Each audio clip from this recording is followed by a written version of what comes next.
First take, let's hit the NBA here. Luka Doncic, one board shy of a triple-double in the Lakers' latest win over the Spurs. Luka dropped 35. The Lakers won their 5th in a row. They looked really good. It was a weird game. It was like 3 hours long. Stephen A., the Lakers are 7-2, and that's without LeBron, who's out for another week or two with an injury. How impressed have you been with the Lakers so far this season? I've been incredibly impressed, and I'm getting very, very excited because I'm thinking there's a chance I might be in Southern California in June. That's how I'm feeling about it. Now, I'm not saying that's the case because Oklahoma City gonna have something to say about that along with several teams. But Shay, fellas, let me tell you something right now. Luka's missed 4 games, and the Lakers are still the second best team in the Western Conference. Austin Reeves averaging 31. Okay, even though he didn't play last night. Luka in the 5 games he's played, ladies and gentlemen, MVP numbers. He's averaging 40, 11 and 9. That's what Luka is doing on about 50% shooting from the field, okay?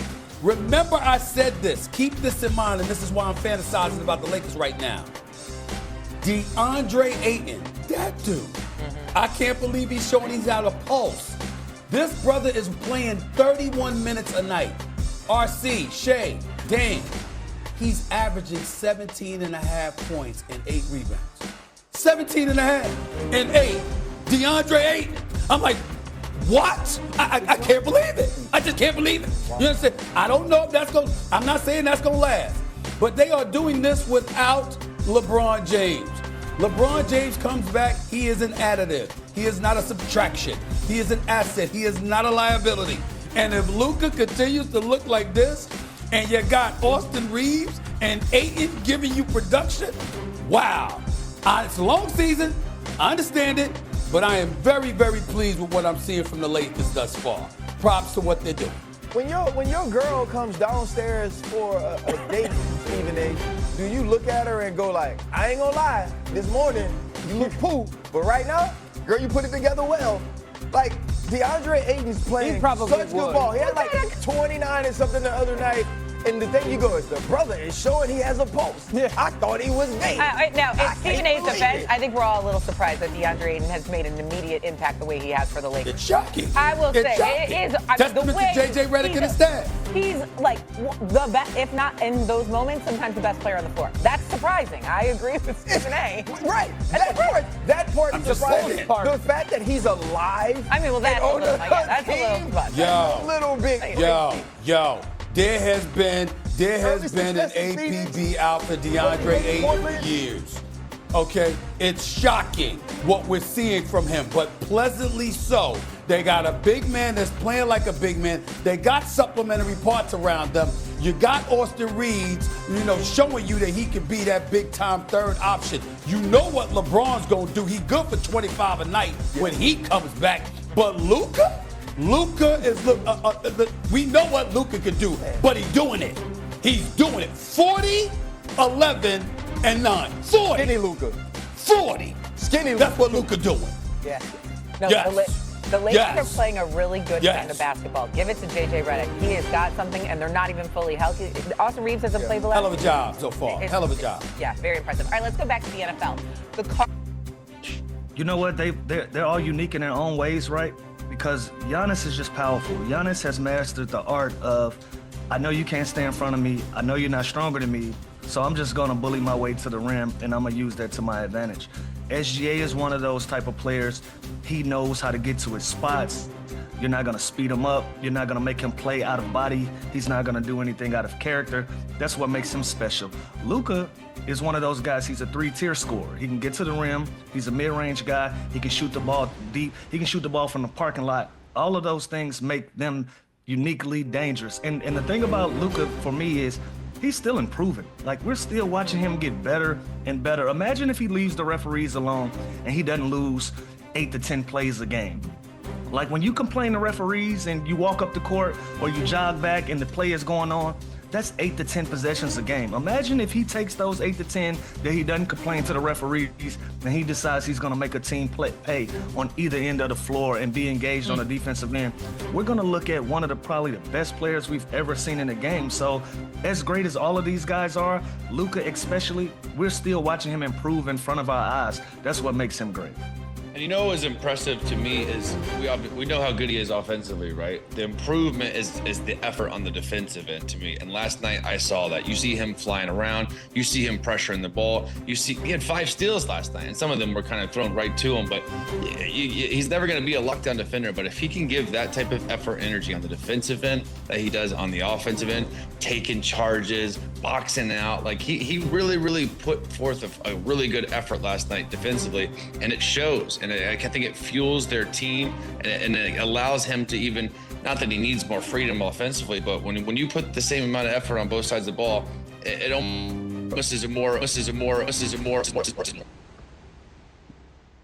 kind of controlling the offense as much as you do. So I was really impressed with the way, again, he's never going to be a clamps type of guy, but just the fact that he is at least exhausting himself defensively was really impressive to me. Look, DeAndre Ayton, Rui, and Marcus Smart had great nights. Gabe Vincent's still out, but Nick Smith Jr. may also be taking that. LeBron James, obviously not playing, and they're on a nice little 5-game win streak, guys. So, I don't know, Chandler. Look, we're gonna talk about this all season long. Who's in, who's out, who's real, who's not. Is this Lakers team legit? Like, were they contending? Yeah, I mean, listen, it's a good start, and who knows what they're going to look like when they're whole, when they're complete, right? Sorry, I got to sneeze. Just let it out, buddy. Just be you. Nice. I love live TV. Love sneezing.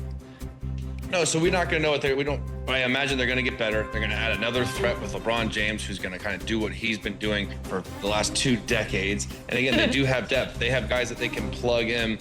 They have, the Dalton Connects, who's kind of looked like he struggled early. He's not looked great, but they found something with LaRavia. They found something with DeAndre Ayton. Jackson Hayes is kind of that lob threat that Luka loves playing with. He's always finding him for 2 or 3 easy lobs every single night. So this team is balanced. They have an explosive backcourt scoring with Reeves and with Luka. And when LeBron comes back in their hole, there's going to be some decisions there because some guys are going to be out of the rotation. That's a good problem to have for JJ. So they're going to continue to get better. It's going to be interesting to see. There's only one ball out there for Austin Reeves, for Luka, LeBron. It's going to be interesting to see how they manage that. But they're off to a great start.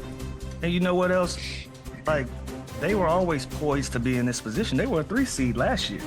Sure. So there's no surprise that they're having success. They're still trying to put the pieces together. I think in this new world of NBA, where we're so impatient and everybody is so good, you want everybody to show you instant results immediately. Like, this team has settled into their personality. They settled into their style of play. LeBron coming back is going to be an interesting thing to see if their style of play is going to change. You can see they're playing a little bit more up-tempo, up and down the court, not as lethargic in a half court. It'll be interesting to see how adjusts to that when he gets into it, because he's one of those type of guys. You kind of got to conform around him. He deserves that. Luka deserves that. You got to conform around their style of play. But all of their role players are doing their part, and they're doing a good job for him. So they've always been a real team. Now it's starting to come into fruition, I feel like. So let's talk Wemby a little bit, because you guys already mentioned the fact that Phoenix figured some stuff out against him. LA obviously figured some stuff out against him last night. He fouls out, 3rd of his career, 2nd this season already. After the game, he was even frustrated, talking about how the game seems so fast right now, and he hasn't really faced these types of defenses yet before against teams. And so I'm wondering, what do you do now, Lou, right? Because once that thing gets figured out, then you have to take the next step and get better. So what is the next step here for Wemby? What you just said, he has to make adjustments. He's still a very young player in this league, and scouting reports are starting to do different things to frustrate him and make the game difficult, right? So we've seen him go from shooting 9 3-pointers a game to now shooting around 3 to 4 a game. He adjusted that. Now you got to go back in that bag and use that as another tool. You see how teams are going to guard you in the post now. So now you have to adjust to that. You have to play the game inside of the game. You got to figure out ways to beat that double team. For me, he has to take a page out of Giannis' book, right? Like, I know I'm dominant when I have the ball in my hands and I'm bringing it up the floor. I got to put pressure on you every single time. Either I'm going to dunk this basketball or you're going to foul me. It's going to go my way. He has to, in the transition, I think he has to put the ball in his hands more. I don't want to turn him into the point guard, but I want him to establish this early in games where teams can't load up on him in the post like they've been doing. Teams are starting to have some success with guarding him that way. And so now it's his opportunity for him to go back, look at some film, look at